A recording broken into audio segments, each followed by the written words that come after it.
here called Goal 2034. We all lived through the Goal 2010, I believe, right? All of us will live through our careers sort of coincided with Goal 2010. Now it's Goal 2034. Let's talk about how realistic that is, or what we really need to do to get there. One of the things that I really want to make sure is the problems. If you pick up some guy on the street, he knows what the problems are. So we don't want to address the problems. We want to talk about solutions, if there's any. Right? So no point talking about who did this and who did that. That's not the point of this show. This show is to genuinely come up with some ideas and see where we are going. Oh, Venga has also just joined us. He say hi. And Raj Sundaresan says that Rafi got in his chat because he is the lead drummer. So, so I think he's thinking we're going to be making a boy band. No, we're not making a boy band. This is just a discussion. So maybe I want to start because Rafi, you're the oldest here in this group. Maybe I want to start with you talking about what was your journey like as a young player? Because you played with the national team at a very young age. You were also part of the Milo squad. You were also one of the few players that made it to the Czechoslovakia trip, right? Those days, the 3 players they selected to send to Czech Republic at that time. Tell us about your experience on growing up as a young kid playing football. I think in my generation, my time, for myself, when we grew up, okay, maybe during that point of time when Malaysia Cup was quite big, right? And then when the Singapore teams they go away, we don't have live telecast and stuff, so we have to listen to the radio. And I think a lot of the time when I go out, everywhere we go, people talk about all these players like the Dola Kasim, the Muhammad Noor, the Sama Ali Piche, and somehow or other these people is like an inspiration to us young players, So whenever we play and we listen on the radio, example we talk about Muhammad Noor, he's like known for dribbling down the line, We just need a little space down the line. They call him Alan Clark of Singapore, whatever. So when you listen to him, you imagine, and then when you go onto the basketball court or under the block, and you try to emulate what he's trying to do with your imagination. I think with that point of time, we try to use then these people all inspire us. So everybody wants to be a national player. Everybody wants to play for the country. And like my estate in Toa Payoh, there's a lot of players who are really, really good actually, that can make the grade as a national player. And being spotted by Milo. Let's talk about Milo. I think for me, Milo is a very simple organization. We have 3 centers, and then we have this, the under 12 to 18, if I'm not wrong. And at my center, Mountbatten, the principal of the center always emphasize on us to, like when we are playing for under 12, our mentor will be the under 14. It's like my position in midfield, my mentor will be under 14. And then in the midfield. So we have to follow these mentors. So the 16 will follow the 18. So every time we have somebody that we can look up to and emulate to become like them. So they keep this, the system progressing.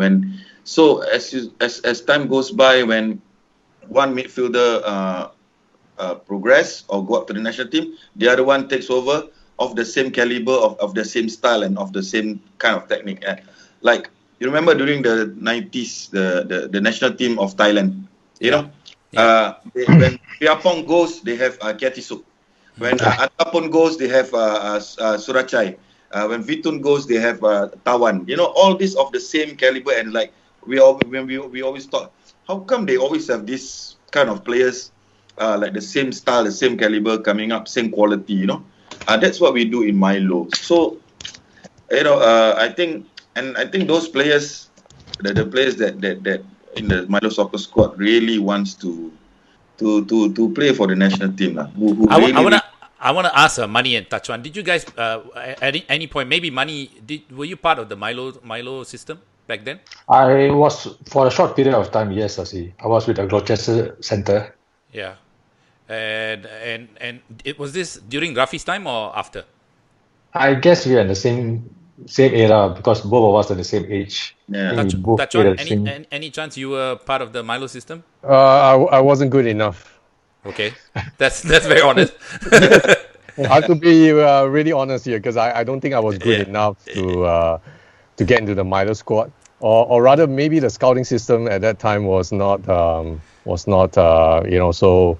so outreach to I got a look reason at for that. We were playing for Gibraltar Crescent, so don't forget about it. We are from the north. Nobody looks at us. No, That's true. I'm like you, Tachuan. I think went for trials but didn't make it to Farrer Park. But interesting how Rafi was picking up the fact that there is, there's always a player you can try and emulate at every level.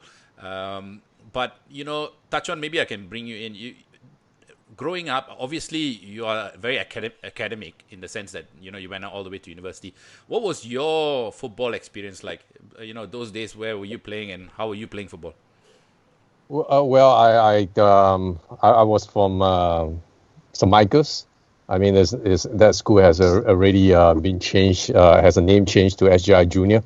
So that school has, I was playing football, almost all the time, before school, during recess, after school, before you get into the bus and goes back home. So I love the game a lot, and wherever there's an opportunity for me to play football, I would do it.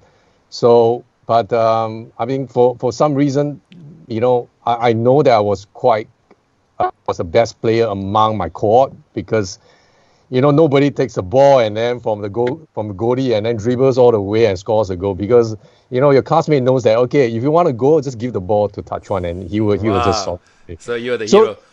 I was a hero, but then when I go into to a club level, when you go to a higher level, you realize that hey, there's a big world out there, and this is just Singapore alone, right?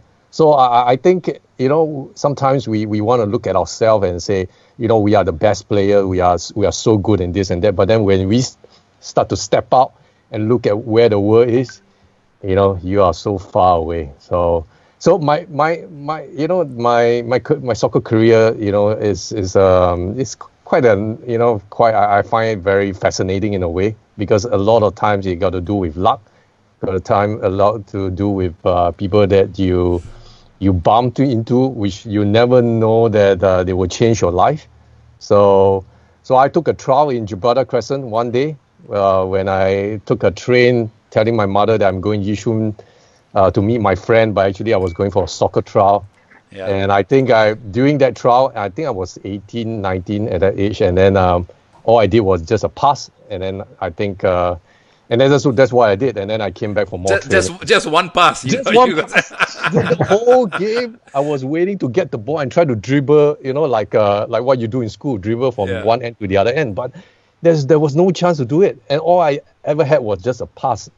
And that pass apparently was a defense splitting pass. So I guess the coach see a little bit of talent in me in that, and then so that took my game to another level. So Mani, how was your journey like from a young boy?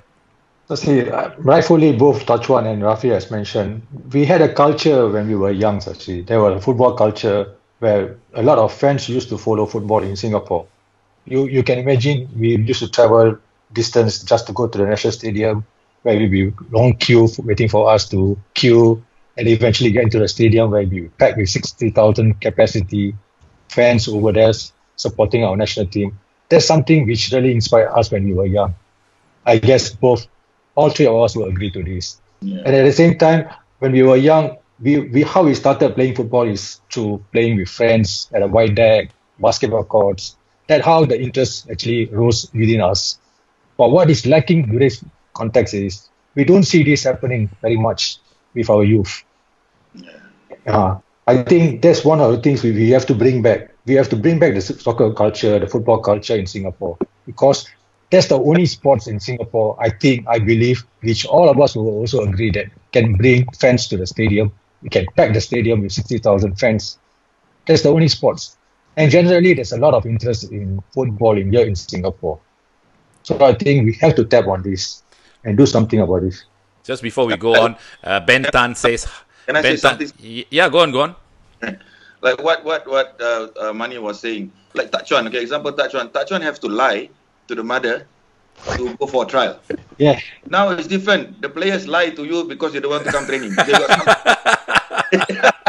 Rightfully said, Tachuan. You also done that. I also have done that. Yeah.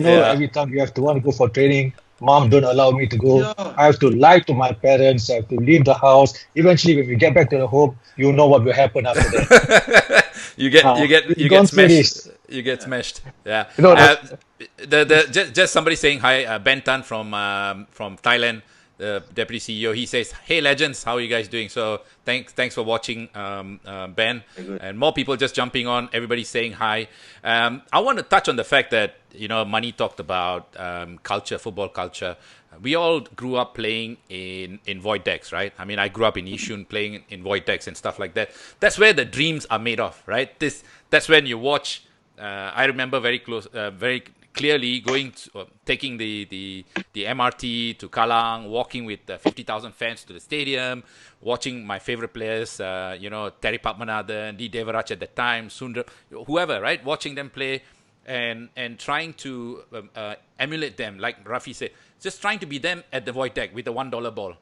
And that's how the dreams are built, right? The problem is today, I don't know about you guys, do you feel the same? Because when you walk around any void deck in HDB flats today, they got a big sign that says, do not play football anymore here. Is And you that got a... spiked.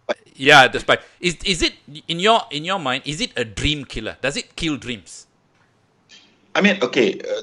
We have to understand times have changed. Okay, like last time when I was playing at my corridor, I know every time this uncle he will get angry because I kicking the ball on the door, and he will always cut my football. He will cut the football, and the next day I will get a new one. you know, but okay, times have changed. Times have changed, right? Things are different now, and there's more areas for people to play football.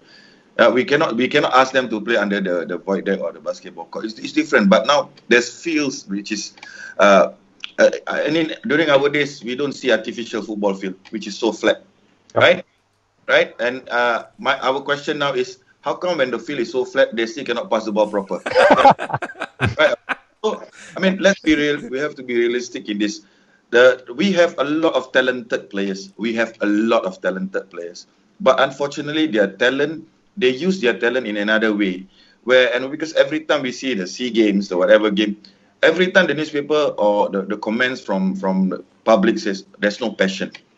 We cannot buy that passion, right? We cannot buy. We have if these young players are identified to be a future national player or the future youth or whatever, they have to be instilled have to instill this passion in them where they can die.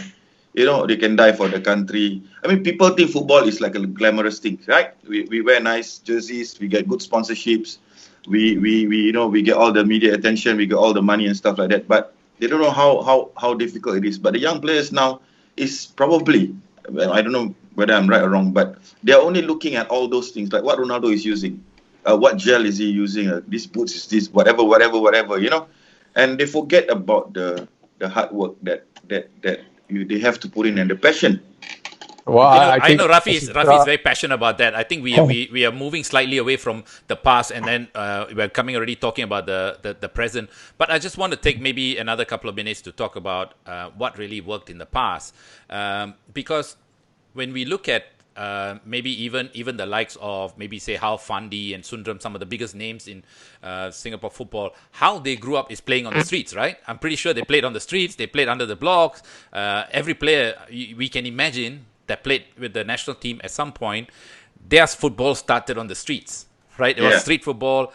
And this phenomenon is just not even only in Singapore, but when you look at globally, when you look at the Brazilians, all the players, everyone. I read a really, really good quote by Johan Cruyff. He said, I spent 3 hours training at Ajax, but I spent the rest playing on the streets. That's where he learned he learned a lot. So, but I think, how do we then now, because I've got two sons, 9 and 7, aspiring footballers. We were lucky where we were living. They could actually play street soccer, but the problem is people time and again stopped them from playing street soccer. They didn't want them to play. But I felt that they improved a lot playing street soccer football.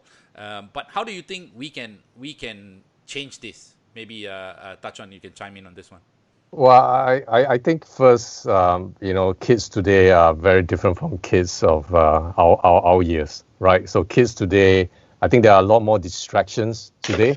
I think the game needs, well, at least the local game needs to entice to them to pick up the game itself. Because today, if you can't make it as a professional footballer, you can be a e-professional footballer as well, and probably better paid than a real footballer, right? But the reality has changed today because we are actually quite fortunate in Singapore that we have a lot of other opportunities.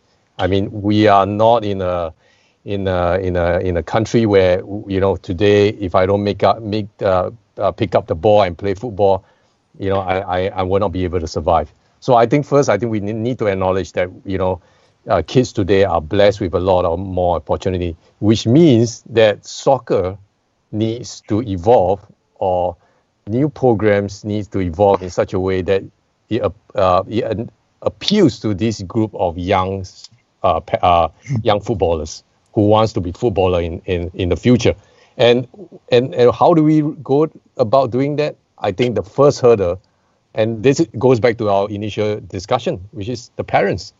Right? Parents needs to be convinced that soccer has a future. Soccer has a plan. Soccer is more than just soccer. Soccer instill other values, other skill set values where you can't find it in other sports. Like it or not, I think sports today, soccer needs to compete with swimming, needs to compete with tennis, needs to compete with golf, needs to compete with a lot of other sports. And now the esports guys are coming in. And can you imagine as a kid, you will be spoiled with choice today. So the game itself needs to evolve, right, in a way where kids today say it's better to pick up a ball than pick up a mouse. I just want to chime in. There's a message from Ernie Tapai, who played of course with Money and I at Home United. He says the richer the country, the harder it is to produce quality footballers. Kids have too many choices, like just Chuan say. Money, you're an educator. You work with a lot of kids at ITE and stuff like that, and coaching. Do you see the kids today don't have dream to be footballers? They're not aspiring to be footballers anymore? No, Sasi, I agree to Tachuan because there's a lot of distraction nowadays with our youth because they have too many things on their plates and too many distractions where they can focus their attention to other than football. Like earlier we mentioned, when we were coming up as a youngster, we only have football. That was our dream. We always pay concentration, we give full concentration on the football itself, and we develop there. But right now, for youth, there's a lot of other distraction. And when you talk about football, they don't want to tie themselves with routine training sessions. For example, in ITE, I do come across talents, young players who can play because they used to play in basketball court or even at the street soccer court here in ITE. I personally spoke to some of them. I asked them to come for ITE trainings. Eventually, they say, no, I don't want to come for training. I just want to play football for fun. There are passion, there are talent in Singapore. We have to believe in this. But talent and passion alone is not going to make us where we want to be.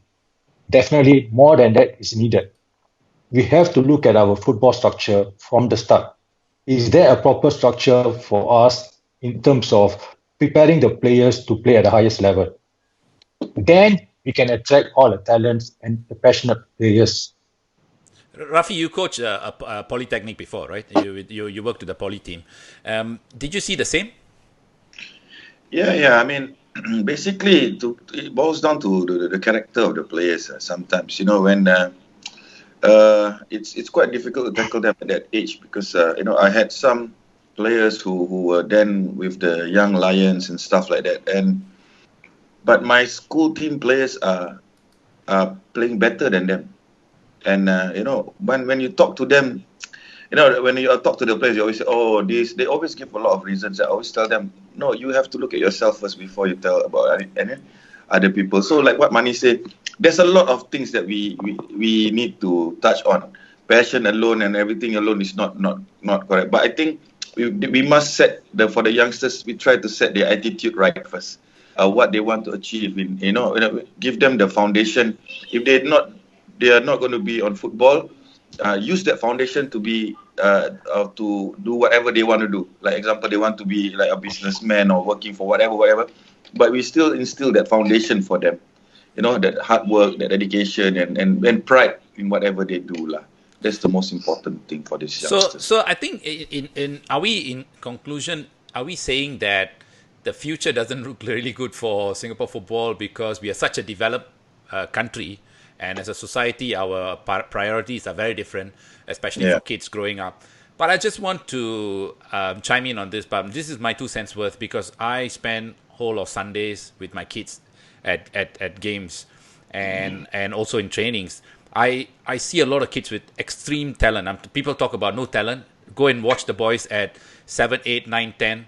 There are so many talented players, but it's just that they don't reach the apex of the game. And parents are equally as passionate than the kids. Sometimes the parents are more passionate about football than the kids. Obviously, they grew up in the same era as us. But to me, when I look at young players coming up, one of the things I found that's really, really important is the upbringing. How the parents talk about sports is so important. Like if we put importance to sports, that is number one, is character building, right? We all know. All of us here played for the national team. We look back in life now, we always go back to a point where we say, how did we manage the situation when we're still playing football or sports? What it taught us, right? So it changes your life forever, right? Wherever you go, whatever you do, at the end of the day, people still call you the national team player, you are ex-footballer, no matter what we do in life now. So people, I think as parents, it's their responsibility now to tell the kids now to say that, hey, if you play football, it's not about being a professional player. It's a lifelong journey of learning, right? So I think with that, let's conclude the plus. Let's go to the present now. I want to talk about the last couple of years in football. We've gone through some real problems in the last decade or so. Right, last 10 years in football has been the worst, because I believe Rafi and Mani, when we won the Tiger Cup in 1998 in Vietnam, our ranking was 99. We were below 100 at that time. Okay. Right, we were 99 in the world at that time. I think that we were the only team that broke the 100 barrier. We went below 100, if I'm not wrong. My memory serves me right.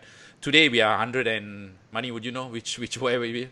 I think 57 or 60 plus. I see. Yeah, so we've actually lost an entire generation of players, right?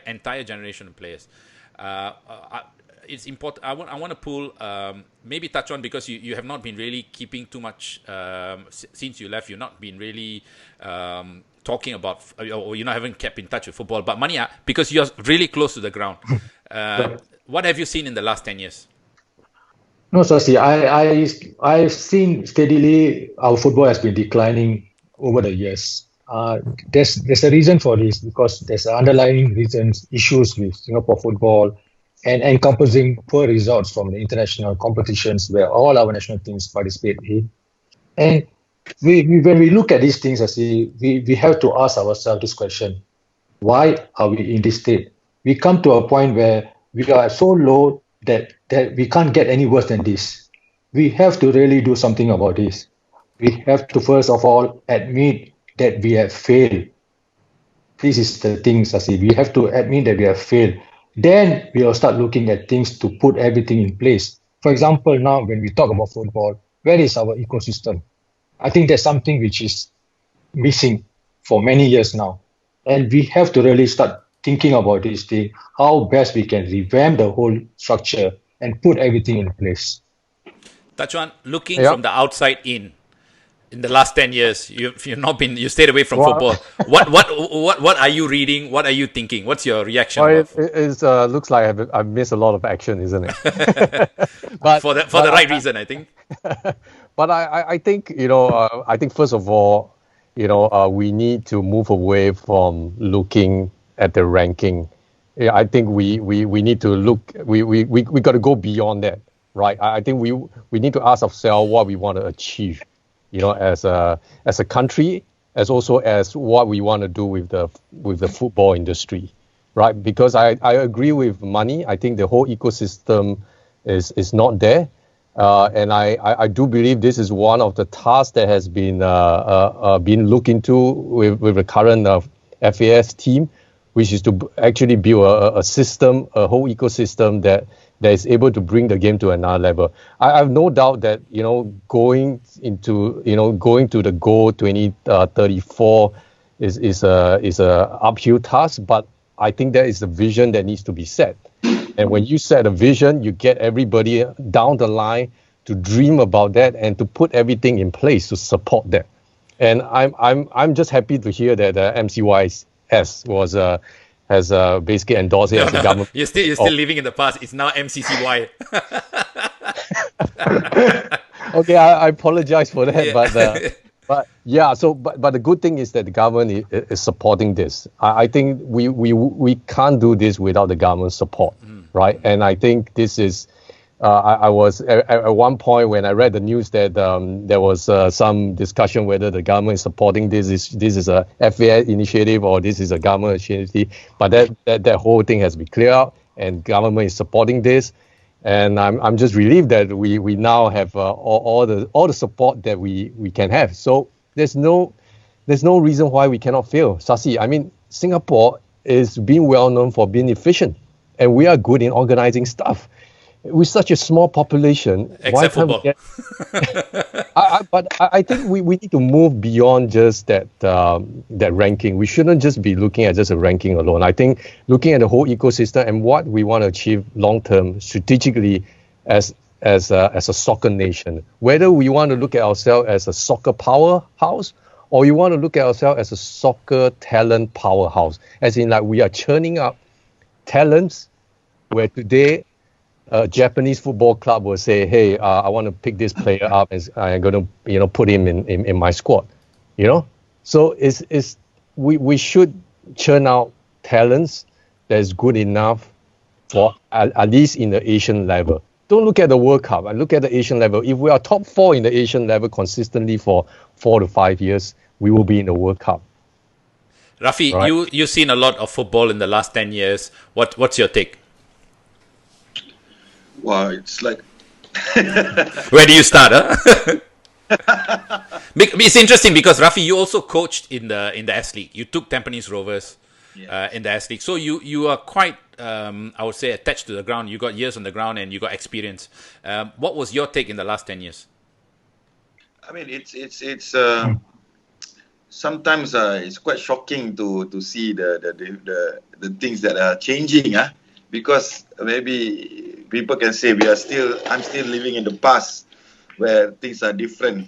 Like I said, I have to acknowledge that things are different now. But we talk about Japan, we talk about Korea. They are also a very modern and developed country, but their football is still there and it's still good and still getting better. So for the last 10 years, all I can see is when time and again when they fail. It's always we don't have enough this, we don't have enough that, we don't, I think we have to just, like what Mani says, stop, sit back, ask what are we going to do to make football better and work towards it. And then, of course, it will be very difficult, but work towards it and whatever the obstacle comes, the goal must be that, So then we can move forward because we are, like Mani say, our back is against the wall. Sometimes you watch the games that when our time we talk when we play Laos, we play Cambodia. Everybody in the public say, okay, how many goals you gonna? But now when we play Cambodia, we play Laos. I mean, I watch the national team. I scared, What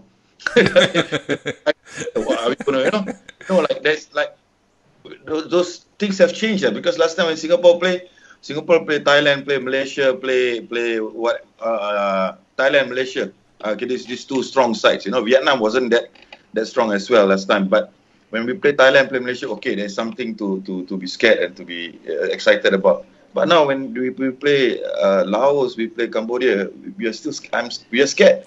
See how we can beat them. So from there we can see how much of a drop our football is. But So I think we have talent. yeah, Sasi, can I just add on these things, Sasi? Because I'm not saying that we have not tried anything, Sasi. Over the couple of years, we have been trying. Yes, we have tried the trial and error approach. do cut and change approach. But this approach is not been working. At the end of the day, we have to get back to the root of the problem. What is at the root of the problem? We have to tackle that issue. We have to get back to the ecosystem. We have to talk to the right person, actually the person who are at the ground level. What are the problems they are facing? Are we in a consultative approach where we talk to these people? What are the genuine problems we are facing in football? Can we try to solve this issue? Then only I think we can move forward. It's interesting you say that. Who do you think should speak to, and who should be doing the speaking? Because, in my opinion, you guys know, you coach at different levels, so chime in when you can. Of course, FAS takes the lead on all the initiatives, right? Talking about youth football, and that's normal. Then today we've also got Sports SG that's also pushing their own agenda with the Active SG academies run by, of course, Alex and Razali and all the other boys who are getting very good employment there, which is great for them. All of them are employed by them. But going back to one of the comments earlier, said, Sasi, talk about solutions, not problem. I want to say this is, yes, we're going to talk about solutions, but we need to know, like Mani said, how do we get to the root of the problem first? We need to address the root of the problem, and then we can start trying to layer, I suppose, solutions. When you say ecosystem, is this youth football? Is it schools football? Is it club football? When you say ecosystem, is it what is missing in the ecosystem? See, when we talk about ecosystem, one of the important things is, of course, the youth development. I personally feel we have neglected this part of this youth development over the years, which is very, very important, because that's the base where we can have talents. We have talents in Singapore, but are there any proper structure where they are able to develop this talent into a proper footballer? No. The question is no. We must have, first of all, have a structure where the players will be able to use their talent to develop and eventually to, like what you say, to be a national footballer. That was everybody's dream to be. If you start playing football at a younger age, what is your dream? You ask them, oh, I want to be a national player. I want to play for the top countries. But where is a structure where they can develop to reach this goal? That is the question we have to ask ourselves. At the moment, we are missing this. Chuan, do you see any future for, let's say, if you have a kid that comes to you and say, Mr. Goh, you're a former player. How would I start in football? Would you recommend the kid to go and play football, or what would you say? Where would you point them towards? Well, I think I have a primary 4 10-year-old son. Yeah. Right. Unfortunately, he's not into football. I've tried to expose him to the game, but he has no interest in it.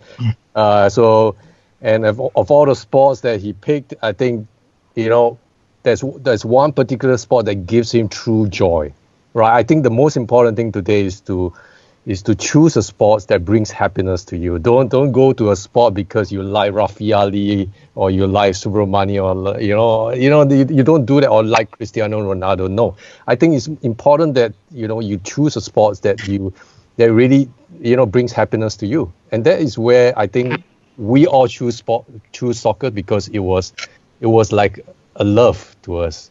We love it so much that we spend so much time on it that we became a very good player, and then eventually get called up for national team, right? I think nobody here starts the game, right, wanting to be a national player. We all started the game because we love the game, and it just happens that the game that we love has push us to national status to play for the country, and this is okay. I mean, this is good motivation. I remember Rafi Ali was my senior, and I was looking at the way he played, and was thinking how to tackle this fella, right?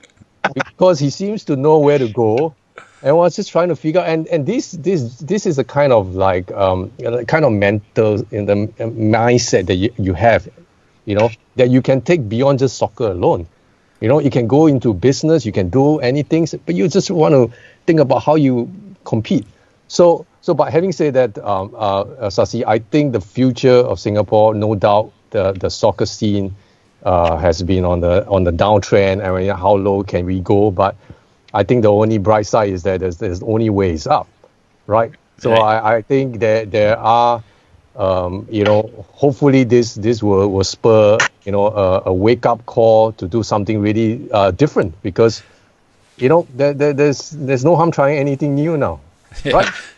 Just to let the people know you're watching. As you can see, Rafi's eating biryani now. It's time for buka puasa, and that's how raw this show is. We let our guests eat and drink whenever they want. But by the way, Rafi, you wanna take this opportunity to advertise your biryani store? No,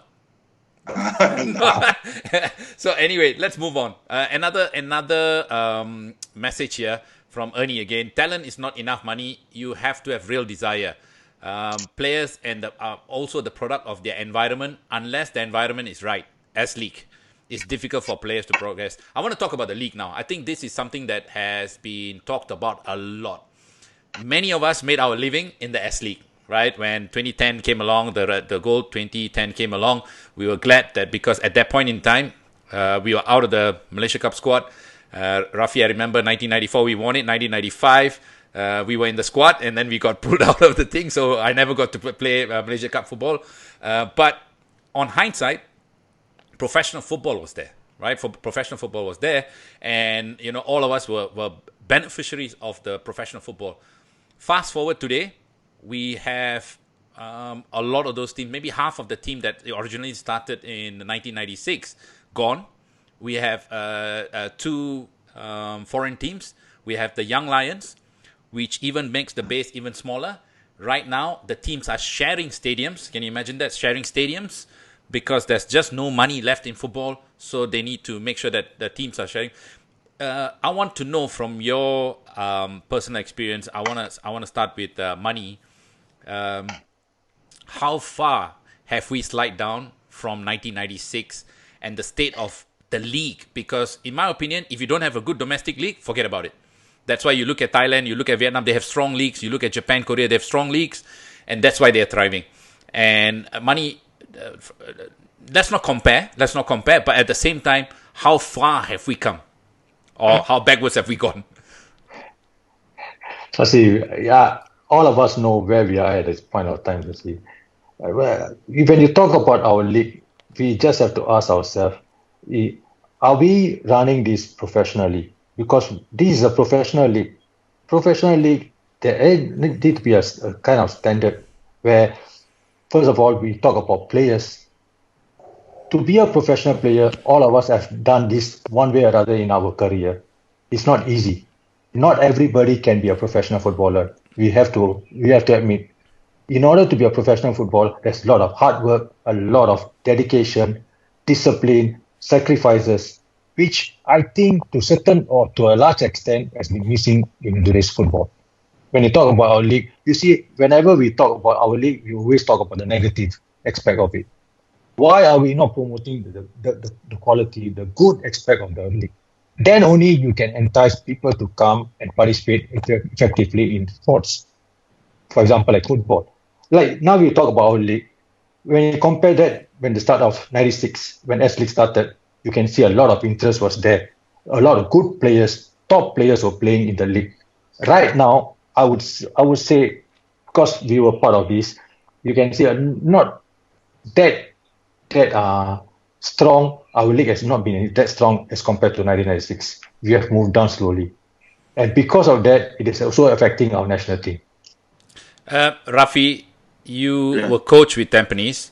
When you look at over the years, the standard, I think if, I'm not being funny here. I think if you are fit, you might still be able to play in the league. No, because I've seen some games that are really competitive, very competitive. There's really good quality. And then there's some games that I just can't watch. Yeah. I mean, like I say, okay, very simple. People, when you have good quality football on the pitch, people will come, right? I mean, Singaporeans still love football, and they still want to support local football.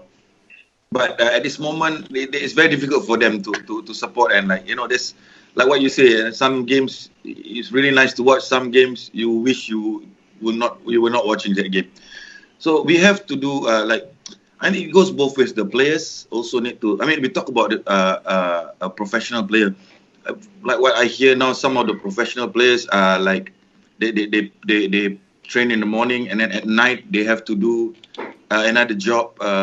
Like delivering whatever to for their income. As a professional player, they must eat, breathe, sleep, all football. Because as a professional, they wake up in the morning, they have to do their things and the routine and the training and stuff like that. But unfortunately, some of our, I think a lot. Correct me if I'm wrong, Mani. A lot of the players now needs to do 2 jobs to in order to survive and that is not professional. That itself is not professional because you cannot get the best from the player. Chuan, you are in renewable energy. Do you think any way you can renew this league? Well, Sasi, I think there's a lot of ways. I mean, I think today there's no doubt. I mean, I think if we look at, I mean, all of us, we know the ticket price, right? When people pay to kind of watch play when the S League started in 1996 to maybe the year 2000, 2005, right? How much has the ticket price increased, right? Actually, it's gone the other way. The tickets have become free now. See that you have just said it. No, it's true. I think the league itself is not economically viable. It's not viable at all. It's a product that nobody wants the product at all. This I think the sooner we acknowledge that, I think the better we are in knowing what to do next, because it's just not an economical viable product in the league. I want to share something. A couple of years ago, I helped bring Jermaine Pennant to Singapore, right? For Tampines Rovers at the time, the chairman was very keen to sign him. We brought a big name. I mean, at that stage where S League it was still the S League, and for someone like Jermaine Pennant to come here was a big deal. Yep. Right? So for the first time in a long time, we saw a few thousand people at the stadium. That's it. Sorry, I got to go for 1 minute. I come back. Okay, go. Wash your mouth and come back. Okay, we'll excuse Rafi there, because I said, there were a couple of thousand people that were at the stadium. So at that time, I was speaking to the league and said, hey, guys, now is an opportunity for us to make sure that we put in a lot of marketing behind this. Let's put some steam behind this so that more players, because Jermaine Pennant was here, there were 4 or 5 other Premier League players that wanted to come to Singapore in around the same salary range. So imagine if 4 or 5 teams had the same caliber of Jermaine Pennant, even though at the end, it didn't really work out for Jermaine Pennant, but can you imagine the number of people coming in? The product. Why is it that we, maybe Money, you can say, why is it that we are so efficient in many other industries, we are leaders in every other thing, but when it comes to football, we always take the shortcut. Let's not spend the least money possible, do very little as possible. Do you think this has also systematically has become really, detriment to the league? No, Sasi, first of all, we ask ourselves, are we respecting this profession here in Singapore? Because we talk about professional football. There are things that have to be put in place. Like what Chuan mentioned earlier, the product is very important. How strong the product is, how quality the product is. Obviously, in Singapore, there are a lot of different distractions. Like earlier, we spoke about this thing. If the product is good, obviously people will turn out there in stadiums to watch the games. We need to bring in quality players to make this league attractive. Sasi, just to touch on Money point, I mean, the product is very important, right? And I think we need to look at ourselves. Which I disagree with you that we need a strong league to support a good national team. I don't think we need a strong league to support a national team. I think the Norwegians have proved that. I think the Finnish has proved that their league could be not the top league, but even England top league, they haven't won much of the stuff. So I think the key is, if the product is not good enough, it could be just that the product is not suitable because it's wrongly marketed, or maybe it's just not suitable for this market. No, Right. I want to ask you. I want to put you on the spot here because Yeah, sure. I've had these long arguments because my day job is actually I'm in the sports business. The last 15 years I've been doing this day in day out. That's what I wake up to do. The thing is, have we ever really give it a go? Did we even try? Because we never tried. And then people come back and say that there's no product. We never tried. We tried in 1996 when we all were playing. We had really good people that ran the league, and it came to a level. Money and I were playing at Home United when we couldn't get a ticket to watch us play. 1999, you have to queue round the block in Bishan to watch us play. You talk about tickets. People couldn't buy tickets in 1999. So this is my personal opinion. We did not even have a product to start with. And then to say that, the product doesn't work, it's a wrong way of going about doing things, because you are in the renewable gas. If you don't have the product and then you say, there's no market there. Of course there's no market there because you haven't even tried. This has been our problem for a long time. This is I'm going back because it was easier for us to find an excuse than actually build the product. Right, I agree with you, Sasi, because I think when the S League first started, I think let's admit it. I think when the S League started, we are, rubbing off the Malaysia Cup days, right? So the fans were hungry for, those days, Manhon, yourself, you guys are household names who play in the Malaysia Cup days. Oh, sorry, not you, but Rafi and all, Nasi. So Fandi Ahmad, all these players are household names who are able to draw a crowd because of the Malaysia Cup days. So, but since then, I think we kind of got complacent and we did not build the product, beyond that, right? So I think the Jermaine Pennant was a good opportunity. I agree with you that we should, come in and do the marketing and attract more so that interest can gain momentum, and then has a revival of the interest. But I think I'll give you another example. I'll give you another example. Through my business, we brought Paul Scholes here many years ago for one of it was for courts. We brought him here. A couple of days he was hanging out with me, and I just needed to ask him this question. I said, Paul, will you play in Singapore? And then he looked at me and said, do you no, I had to ask him this. I said, will you play in Singapore? And then he looked at me and go, do you have a league? I said, let's just assume that we have a league. Will you play in Singapore? And he said, no, this is a great place. It's a good, really good weather. The country is great. Yeah. The guy's not going to come here for another zero in the bank. He's got enough money. We cannot entice them to, but we can sell a lifestyle. We definitely can sell. So imagine exactly. This is the point. Imagine the point. we have Geylang United with Paul Scholes in the team. Guess what will happen in Bedok Stadium now? Oh, well, they used to be playing. You know what will happen? Yeah. I will come out of retirement, right? And I want to grab his jersey to push him down, because I failed to do that when he was playing in Singapore. He was just too fast for me. I couldn't touch him. I know you played against him, but you get my point. I'm to say that we don't have a product. I think it's admitting that we lost even before we started. But I think if you got players like that we can entice through something else. It's not football. They're coming here for a lifestyle. It's a different story altogether. Mani, you would agree with me? Or? Sasi, you just rightfully put it, Sasi. We have a product, but is it quality enough? Yeah. You see, quality is which will attract fans to turn up to stadium to watch. Obviously, you say household name. If you talk about schools, if you were to play in a stadium, obviously fans will turn up there to watch because of the quality he has shown, and this can definitely attract the fans over. But what missing right now is, do we have players playing at the highest level in Singapore, which is the professional league, have prepared themselves well, or they equip themselves well to last this professional league, or to even compete in the professional league? Are they able to do this? No, to a certain extent, no. I'm taking a comment here. This is S.Subramai, who used to also play in the S League. He says, until someone comes out and says we will not win anything in the next 10 to 15 years, it will remain the same.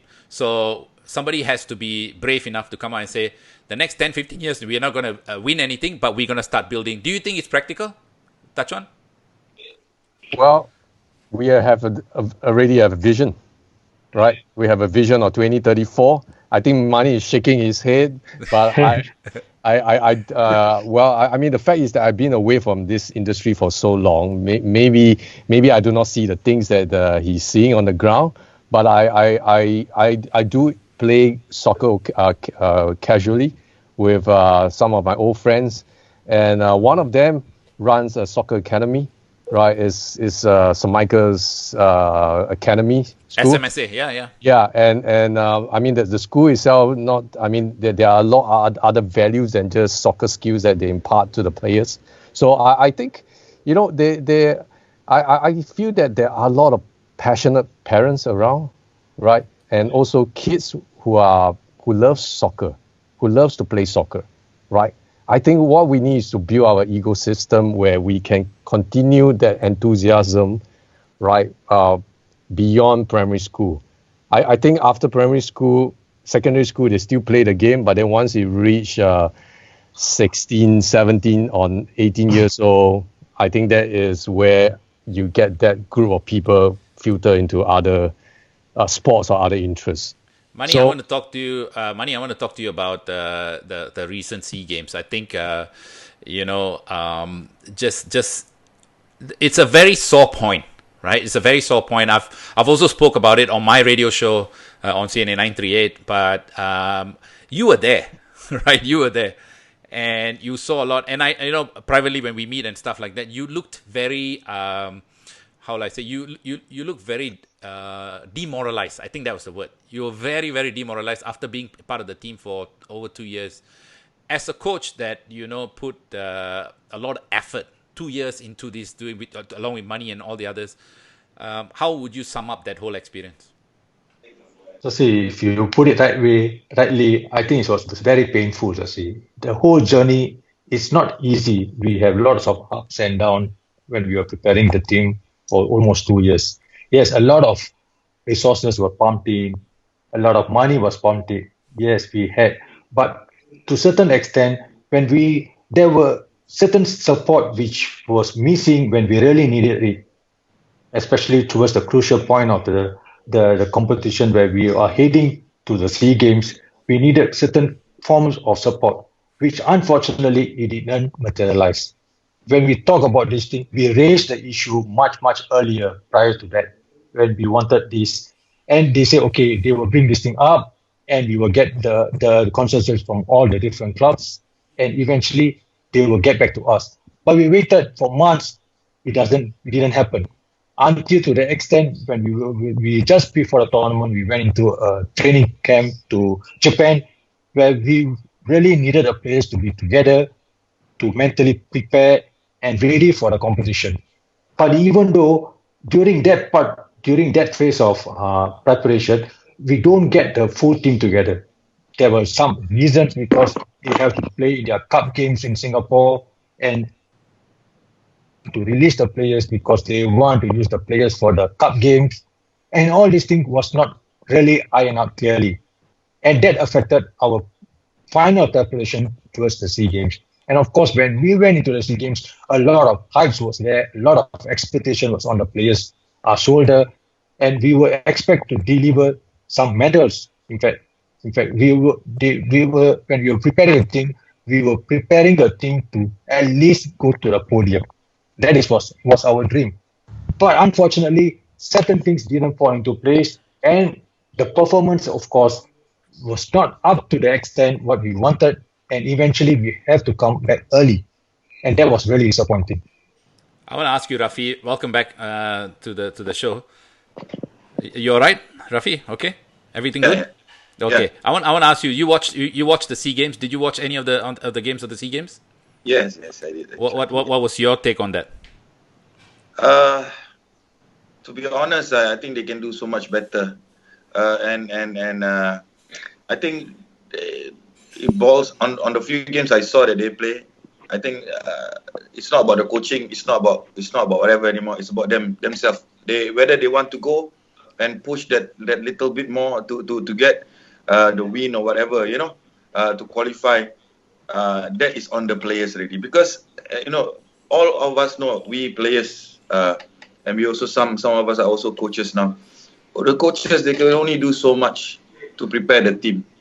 But once the players go into the field, that is where we, as players, we have to take responsibility and say we want to go a bit further and stuff like that.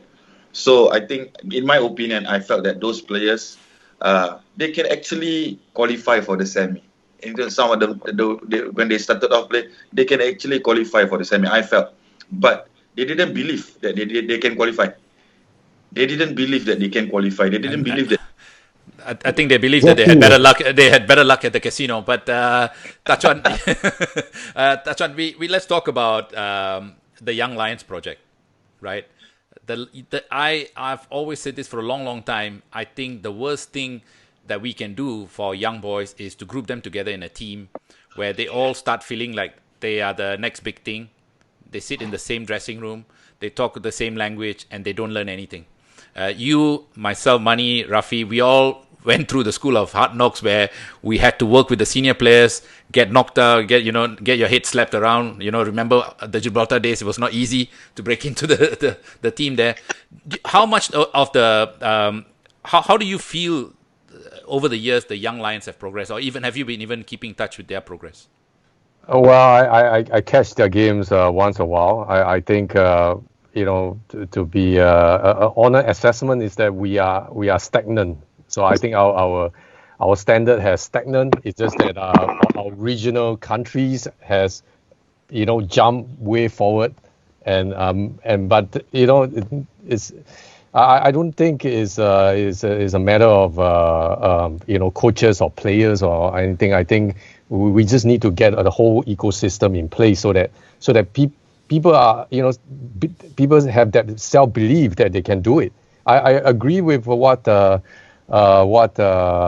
I said earlier on about the SEA Games players. I think a good players, but they lack the self-belief that they can do it. So Money, is it the self-belief or is it discipline? Sasi, it's actually the comfort zone, Sasi. We have to come out from this comfort zone. To be playing at the highest level, it takes a lot. We have to be at our age. We keep pushing ourselves. Then only we can be able to play at the highest level. What's happening now is we are at a comfort zone. Okay, good. Are they good? Good is not good enough. At this level, good is not good enough. We have to keep pushing ourselves from out of the comfort zone. Yeah, that's why the young lions, you need to take away the young lion. I totally agree with you, Sasi. You must build a competitiveness in them, Sasi. For example, now young lions, week in, week out, they play in S League or Singapore Football League. If most of the time they get all the negative results, they fail. And once we keep losing games, what will happen to their mentality? Becomes a habit. Winning become a habit. Losing is nothing for them. Every weekend we are losing. Why you bother about losing? No, we have to start building the competitiveness in them. They must start to believe in themselves. Hey, we can do much better than this. Or we have to put them in a place where they compete at their level. You cannot put orange and apple together and compare. That is wrong. You cannot put them at a men's game and you say, okay, you compete. There, in the professional league, in the clubs, majority of them have 4 foreign players and they have top senior players in the league. They are competing against them. How will they be able to push themselves to that level? No, you must gradually bring them into the game, Sasi. Sasi, have you seen in any league in the world a national under 23 or under a youth team participate in their own league? Only in Singapore. I want to touch on that. Why? Because last week I actually Bernd Stenger, the former national coach, was on my show, and he said this. He said that to put a restriction on a league in terms of players, how many players you put there, is actually counterproductive of professional football. He said we are amateurs. He did say that we are amateurs, and that we really should be now thinking about professional, because Money is right. There was a player this season. He's 15 years old with the Young Lions. He made his debut. 15 years old. Is going to be playing against the like of, say, Stipe Plazibat or the guys from Brunei DPMM, or even, if you look at Tampines Rovers. Dan Bennett can be his dad, right? Right? Daniel's still playing, right? And this boy is 15. So can you imagine? Yeah. So can you imagine the divide? So what really happens then? People start thinking that that's not really working. Someone just Maza just said that in India they actually have the under-23s playing in the league. In India, so the Harimau Muda used to play, but not anymore. They don't do that anymore. They realize that's easier to release the players to the club. So let's talk about the real solution today. Moving forward, I want to talk about the foreign teams in the league. Do you think Albirex Niigata and DPMM actually bring anything to the table? You guys? I think well, especially Albirex Niigata, I think they can do a lot more, right? I think the fact is that they already enroll certain local players in their team. I think what we can do with them is to, see whether we can export some of our players into the Japan league. I mean, provided we have the talent is good enough for that league. So right? just to give you a background, they have not placed one player from Singapore in their mother club in Japan. They haven't. Yeah, Geylang has done more. Geylang has done more with their partnership with Matsumoto Yamaga than Albirex has done for local football. The reason why they have local football local players in their league is because they get some funding. I'm pretty sure about that. I don't see any reason why Albirex Niigata and DPMM should be in our league. Mani, what's your thought on that? To a certain extent, I agree to that, Sasi, because we need our local clubs to be playing in our own league. And that will expose more talent out there, and that will give the opportunity for players to come up the rank. But by having these two teams in the league, we following at least two clubs where at least you'll be able to see a total of 40 players playing. What happening to Japanese club? They're using this as a feeder squad for themselves, right? And majority of the time, when they engage the local players, are they using these local players fully? Or is it because of the funding they receive? They just including the local players. I think that's the primary. You see, you look at a game when Albirex local players playing for them. Every single game at a halftime, they're replacing the locals with their own player. Then how you expect these players to develop? I think we are helping Albirex Niigata more than helping obviously that's one. I mean, I believe in that way. Yes. Are we the only ones looking at this and going, this is wrong? Isn't it obvious? I mean, I've been singing this song for years and years and years. What value? Let's look at the commercial value. Do they bring any commercial value to our football? Do we sell TV rights there? Do we bring Japanese sponsors? Zero. We have not done anything of that. DPMM, we travel there. It's actually expense. They pay for it. What do we really do for them? Right? Nobody grabs the bull by the horn and basically says, these guys should be out because 3 teams out. Let's take Albirex Niigata, DPMM, and the Young Lions out. That's 3 teams out. We can now put another maybe 60 to 80 players into the system. Local boys. Yeah. Right? Yeah. And then we don't have to, we can do away with this whole number of players, the age group and stuff like that, which is actually quite confusing for anybody watching from the outside in. Who's playing? And of course, so I think what we really need to start looking at is the product again, right? Is the product. Do we all agree that, what do we need? What do we need in terms of, let's look at the league, right? Let's be super focused on solutions. All right, solutions. What would you like to see more of, Chuan? I would like to see, well, the not the Singapore Premier League, but it's called a Singapore Business League. So I would like to see clubs that are closely associated with Singapore big companies. I think associated with Singtel, or you have another company, another club who is closely associated with M1, or another company who is associated with StarHub, for example. And then it creates a little bit of competition. I mean, these telcos are really very competitive in the commercial world. I'm quite sure they would want to have some sort of bragging rights, say Singtel versus M1 in the Singapore Business League. I'm quite sure I can guarantee you the employees will turn up for the match. You will get a good crowd for that. So I quite agree to this. I think if we can create a league that is economical viable and create ecosystem where players, when they join the club, has also a link into the corporation. Because let's not talk about football days. Let's look at the players after football. What happens after that? Yeah.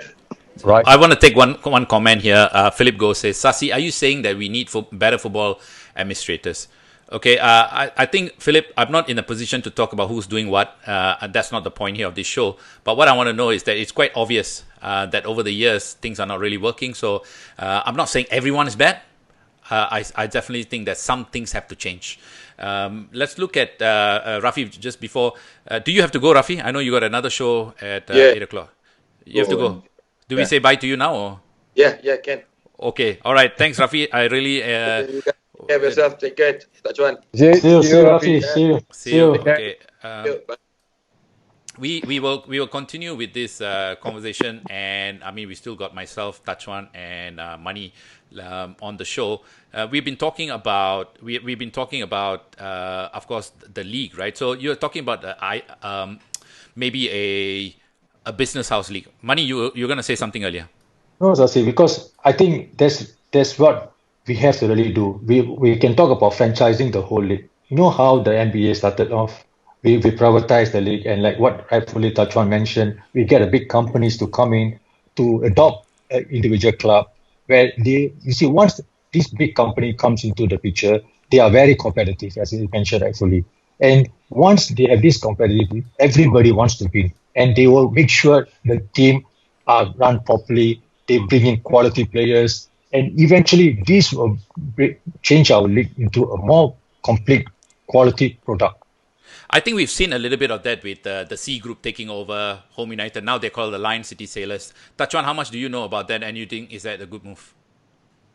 Well, I think as long as is properly run, financially stable, I think I'm all for it. I think I'm not quite sure what are the plans for them after the soccer career of the players, but I'm quite sure if Forrest Lee is serious about a serious contribution to the Singapore society, I think he will need to look into that, because I just want to ensure that players who are involved in football also knows how to take care of themselves once their football career is over, because these guys has sacrificed the prime time of their lives to try to bring glory to Singapore. Let's not forget that. So, it's also good to know that they are well taken care of, so that they are not so they can contribute back to the society as well. Right. Do you guys really think that? Sorry to cut you off there, Chuan, but do you guys really think that how important is it for them to play week in, week out in terms of good quality players? Because we're also seeing another new phenomenon here. Because a lot of our better players, you look at Safwan, Haris, Bayaki, until last week he was still in Thailand or spent a lot of time playing overseas. We've got players, Faris Ramli. We've got players playing outside. Maybe is that a case what we should be doing? Produce the players, or have a good system and then farm them out to the rest of the world, wherever they should be going. Iksan is playing in Norway now. Is that what we should be taking? Maybe that's the step, Mani? Do you think that is a better step? Obviously, Steve, you want to see more players playing abroad. But in order to this thing to happen, we need to prepare the players well, because it's not going to be easy going out to a different part of the world or different country to play in their league. You need to prepare the players. And when you send the players out, there must be certain quality. And if the quality is good, automatically a lot of people will follow suit. And even the clubs from the various countries will also want to have Singapore players eventually. So we have to send the right material out. They have to be prepared well in our own league. They must be playing at a quality level. And obviously, we should be exposed to a better quality league over there. I had a suggestion, and it's something that I've been also beating the drum for a long time. Let's select 40 players, because let's look at how much the Young Lions are. Can we assume that the Young Lions spend about close to $2 million a year? Maybe thereabouts, 1.5 million to 2 million a year. What about then taking this maybe 20, 25 players and saying that, okay, these 20 players, we will find them opportunities in Europe. not to play in the first division, not to play in the second division, maybe play in the fourth division or third or fourth division, because that's what their level is. And they can play. When they go there, they will play. So it's almost like a pay-to-play kind of a contract, which is available all across Europe. There are clubs that will allow you to pay-to-play. And I think that would be a great opportunity for our players to then now, because China's doing it. China's got a team in Spain. There's a lot of other teams in the world are doing it. Maybe we should start to export players. And the other group is basically those boys who can really study. It's about scholarships in the US, because swimming has done it really successfully. Sending the boys across, boys and girls across to the US, where they swim and they get a proper education. And the collegiate system, I must say, is actually a good level. And then not too long ago, one of the boys that I had on First 11, Felicia Dumas, in the second season, he was here. He grew up here, and now he's just signed for New York City as a draft player. He was taken in the draft, and he's there. So someone like a Felician Dumas can actually make it to the MLS now. Why can't our players do it? So I believe that it's just thinking out of the box a little bit, taking the current situation. Because if you say, we don't have the money, we do have the money. Get Ibrex out of the system, so we don't have to give them funding. Take Young Lions out of the system, so we don't have to do the funding. And then now put all of that money into this, exporting a project of 40 players outside the country. What do you guys think? Well, it's very similar to what the FAS Czechoslovakia program, isn't it? Put Nasir Nasser, I think Rafi was there. Rafi was also there, and then they send it overseas, and then they come back and then contribute back to the local scene.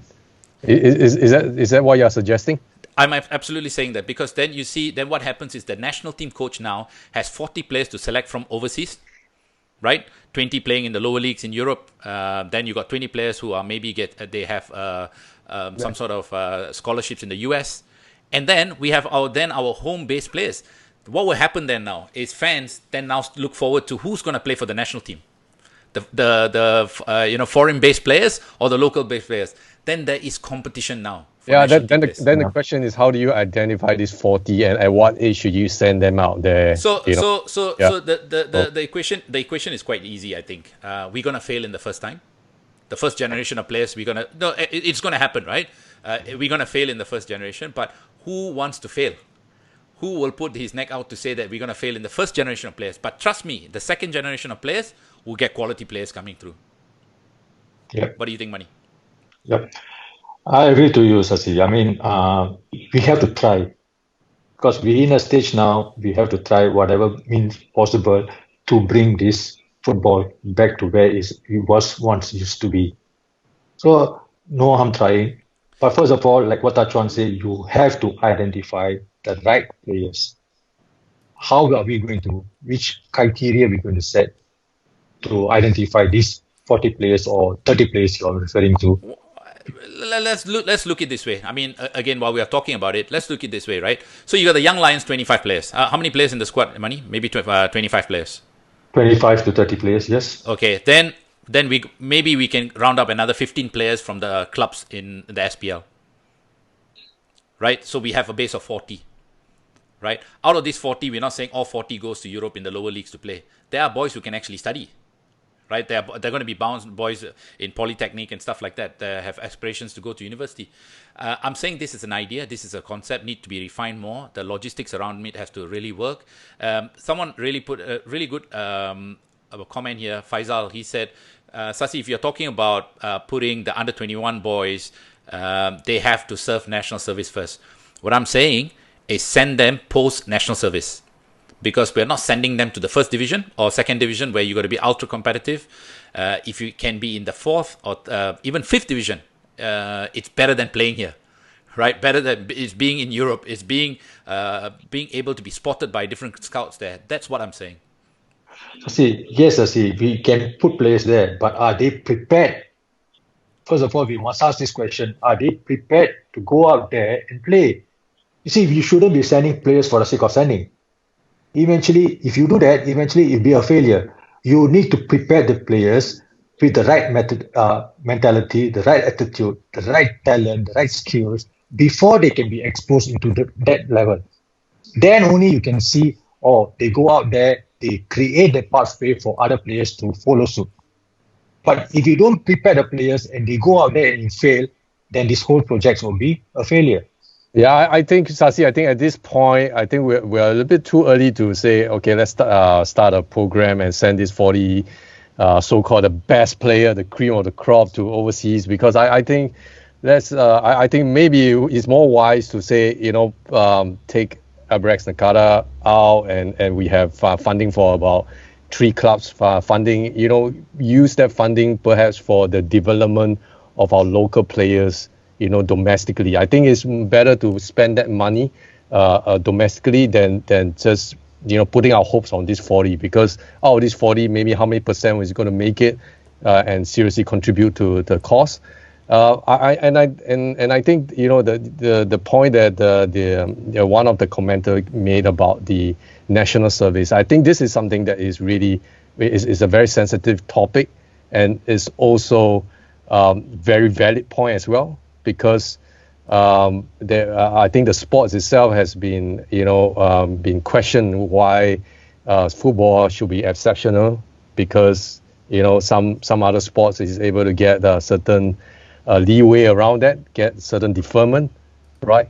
I think that has been very sensitive in especially when it comes to NS. Everybody needs to go to NS. Everybody needs to serve. Yes, but do everybody need to serve at the same time? I think there's something that we need to be flexible about, right? Right. So you and I, we can serve in different capacity. How many percentage of this is going to be the top footballers? Don't we should give these people a chance, right? Because once he's done with his football career, he comes back. I'm quite sure he could serve other ways better than when he goes in at 18 or 19 years old. Yeah, just sitting as a clerk or a quartermaster, I think he definitely can serve more, right? Yeah, we've seen it before. I think all three of us were in the SAFSA team together, serving national service. At some point, we all together playing for SAFSA. But, I get your points. But I think, if we look at the goal 2034, we've got 15 years now, right about 15 years, 14, 15 years now. So Mani, I want to bring you in here because this group of players are very important, because you need to be looking at boys my son's age, 7, 10, 13. 12, 13. Those 12, boys 13, those boys who are, are the ones that are going to make the grade.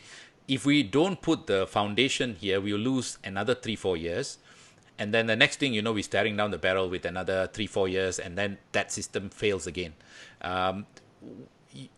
From you're on the ground and stuff like that.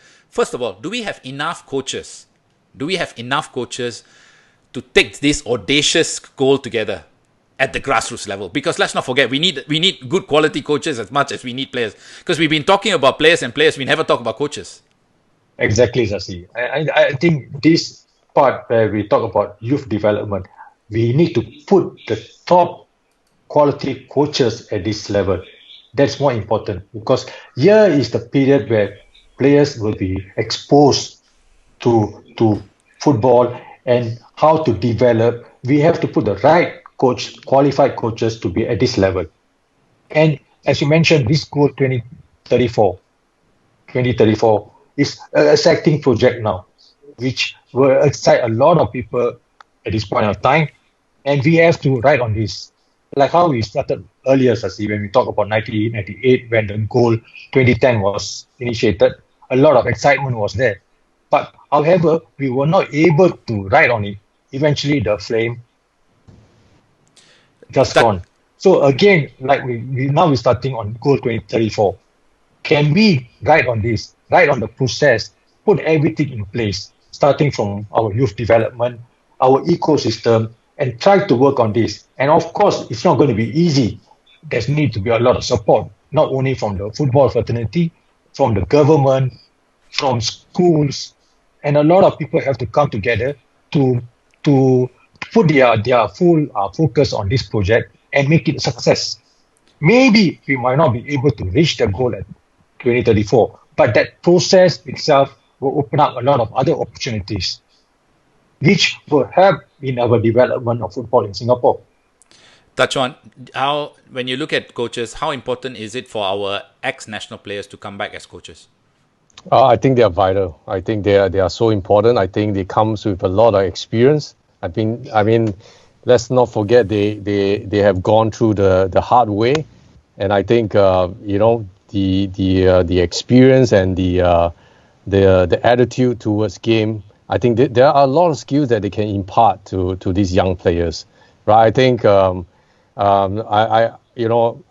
not trying to play this up to money, but because money when I was in the national team, this guy he's so disciplined in the way he approaches his game is unbelievable.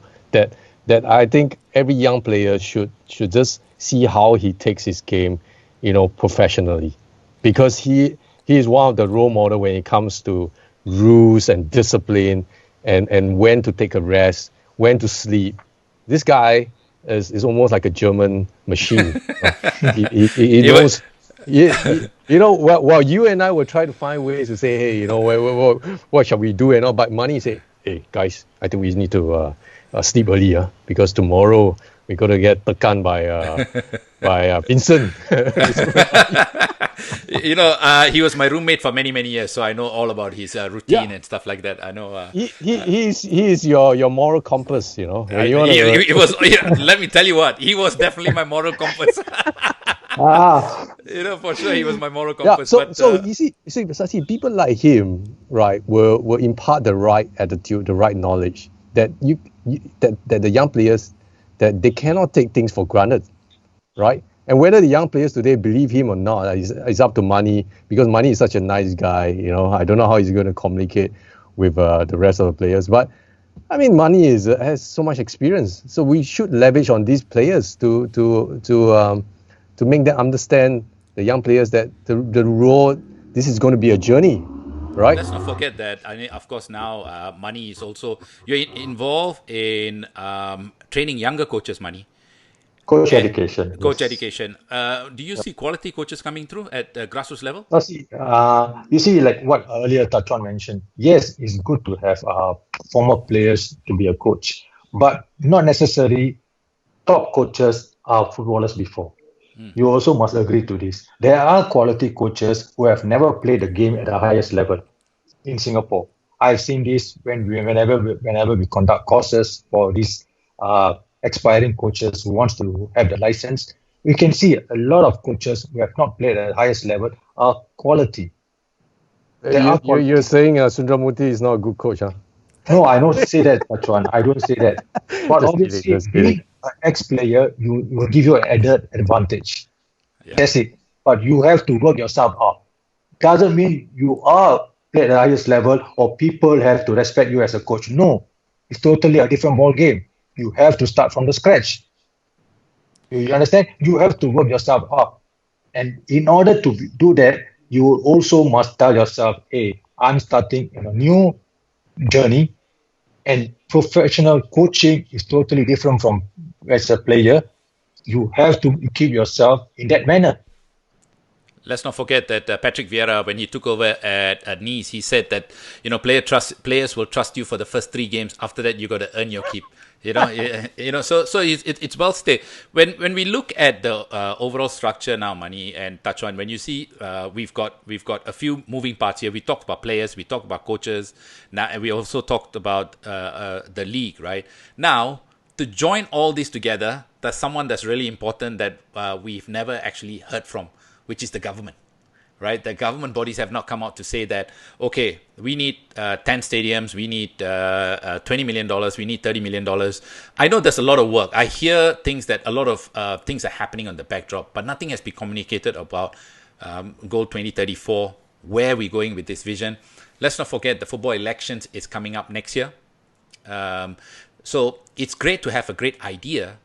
I think over the years, we've had people with great PowerPoints, great strategy, but no one was actually executing, right? Nobody was executing plans, because instead of a strategic plan, it should be an action plan. Over time, we have never had that.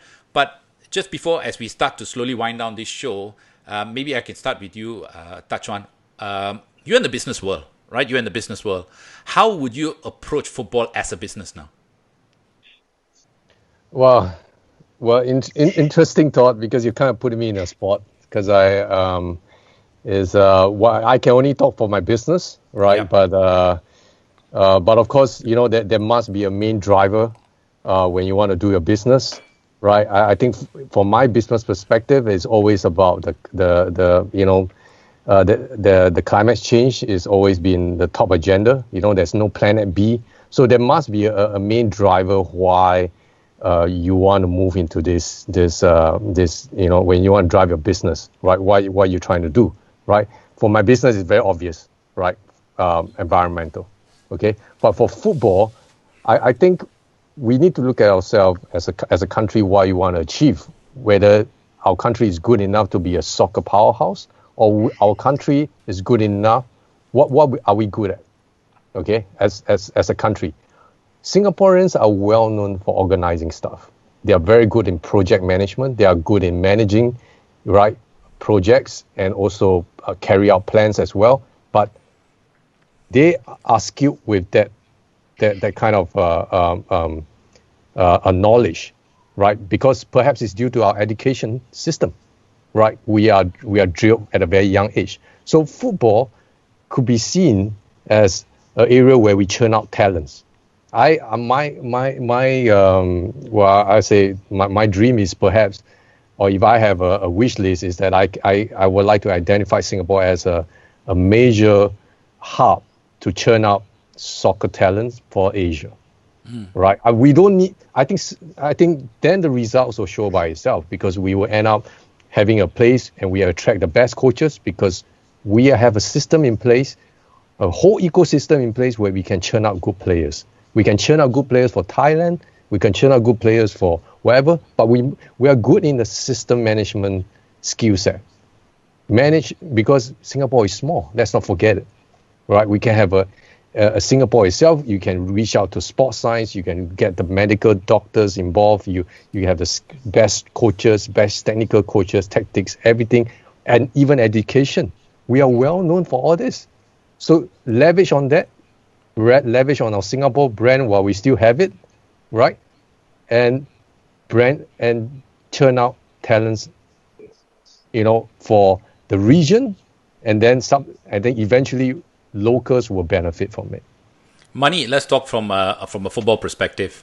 What would you like to see leading up to Goal 2034?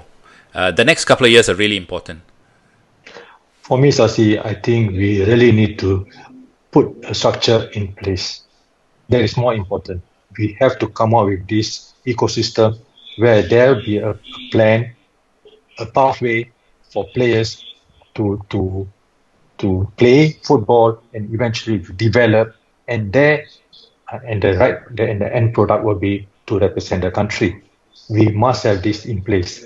And I'm talking about youth development, and we have to really focus on this, because a lot of emphasis has to be paid at this. For now, you're talking about Goal 34. Which are the players we are looking at? The age group now is about 13, 14. And that age group right now, we have to tackle. We have to set the right things right at this place and give them the right pathway, the right education, the right development, so that they'll be ready at least as close to achieving the goal. I want to talk about the schools football, because a really important point that you picked up. A couple of days ago, I also interviewed Irfan Bakti, one of the biggest names in Indonesian football. He was a former Ajax product. He said very clearly, when he was playing for Ajax, he was not allowed to play for school. He cannot play for any other team except for Ajax. I want to bring back that example to our system today. Our boys play for academy, they play for school, they play for neighborhood, they play for every other football. So by the time they get to actually a point where they are going to be competitive, they get burned out. This is something that Desmond Ong, Tampines Rovers chairman, basically on my show, he said this should be a national agenda. I think this is the first time ever that we got 4 ex-national players coming together talking about football. First time ever, I think, at least to my memory. More such dialogues must come together, because not one person, one organization can do this. I think football has a bigger role to play in society, not just as football or maybe directed towards one ethnicity, because there's a common belief that only Malays play football. No, here we are. We had different people here on the show earlier, and I wanted to get more people on the show, but unfortunately I couldn't. But these sort of dialogues we need to get going, because only when football people are involved in football, we are invested in football. Right, we can feel the pulse of the game. I agree with Mani that you don't have to be a great player to be a great coach, but at the time, at some point, it has to be a football.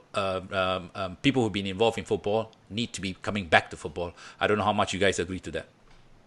Well said. I mean, Sasi, I think footballers knows the game. Being a footballer or being in a stage where you have experienced professional football, you have a different set of thinking, and I think it's good to have in any team. It's always good to have a different group of people with different set of thinking, because then that's where I think the organization can grow, and you are with that. I think it makes a lot of sense to have footballers who are in the field, and you also want people who are good in administrating it, and you have people who are also doers in the team, so that they can carry out the legwork. Because having a good strategy is not good enough. You need to have a good execution plan as well, right? And this is the team that it needs to be formed needs to be well taught. Gentlemen, we have just gone past almost our 40 minutes. Like I said, football, where you can talk for days. Someone actually said that you need few days to fix this. I know this is Sunday night, it's family time, so I'm going to let you go. But just before we go, I want to ask your final thoughts, in the sense that, what's your dream and goal for Singapore? Let's start with Mani first. First of all, for me, I want to see a football culture back in Singapore. Being a player before and being a coach, I want to see this culture back in Singapore, which I'm sure we're able to do this. Once this football culture is back in Singapore, then we can see a lot of changes in terms of football. Okay, that's the way we can move forward to. And Chuan? Well, I think we need to take baby steps here. So I agree. I mean, we kind of acknowledge where the problem is, and it's good that everybody knows that. Okay, and what I want to see in Singapore is to have a more of a holistic. I mean, people are in football tends to be more results orientated, right? People want to see results and all, but let's not forget the journey as well. I know we are trying to reach that destination, but in the midst of trying to reach that destination, we could have a lot of processes in place where we could achieve much better results in other way, in terms of our processes, in terms of our management. So I think let's not look at the results, right? We should try to look at the not the destination, but rather the journey to the destination that we should think about. So I hope it's not just results based. For me, just to wrap up, I believe that there's so many passionate people in football. It's just sometimes organizational stupidity doesn't allow them to come forward to help. I truly believe so. We have a lot of capable people, not just in Singapore, but a lot of Singaporeans have gone out of Singapore to do well. Very importantly, like I said, we must not be afraid to fail, because we are such a pragmatic society that when we fail, everybody look at you very differently. Oh, you failed. There's a stigma attached to that. I think we really need to look past that. Football is at rock bottom. What I really like to see is good leadership. I think we really need good leaders in the Football Association. We need good leaders. There are good leaders, I must say, not all. But there's some that just don't deserve to be there. There's some really good people there. But we need leaders to take charge of football, because it means a lot. Football means a lot to people, as we've seen around the world, and Singapore is no different. Especially in times like this, when things are going bad, people want to grab on to community, grab on to our football. We all miss football, but we need to be proud of. I mean, I'm wearing my national team shirt here because I'm proud. I'm very proud of my country, and I'm very proud of my football team, no matter what is going on. And I'm pretty sure you guys are all the same. We at some point played for the national team. I just want to make sure that, we go away. People watching this, thank you so much. You spend time with us watching this. My hope and dream is to make sure that we allow good people in football. We have good leaders in football, not with a personal agenda. Because there are people in there who just want to make sure that they are there for the champagne, the first class seats in World Cup games, and FIFA assignments and AFC assignments. No, that's not it, right? You're working for the people. You're part of the people's game, and if you can and if you can do that, I think that's my dream and hope. Hopefully in the near future, what will bring me a lot of pleasure is to go to 2034. Wearing my national team's jersey and watching Singapore. In my lifetime, I want to see that. I really want to see that. It'll be such a proud moment. I mean, I was at the World Cup last year in Moscow, and I was just asking myself, I said, will I ever in my lifetime see a Singapore team playing in the World Cup? Because that'll be such a nice to see Majulah Singapura, having been an ex-player. It will be such great. I'm pretty sure it's the same for you guys as well, right? Yeah. All right, gentlemen, thank you so much. I appreciate your time, and thank you everyone for tuning in, people jumping in, all the conversations and all the messages you have put in. Thank you very much. We really appreciate your time. Stay safe, stay home, and hopefully we can get past this pandemic together. And also big shout out to all the frontline workers. And I must say that you guys are truly the heroes. We played for our country, but you guys are truly the heroes now. So take care, everyone, and thank you. Till next, I'd like to have more of these discussions, and hopefully we can get more people on board. Thank you guys for your time. Thank you. Well, thanks, Sasi. Thank you, Sasi. Keep safe. Thank you. Bye. Bye. Bye.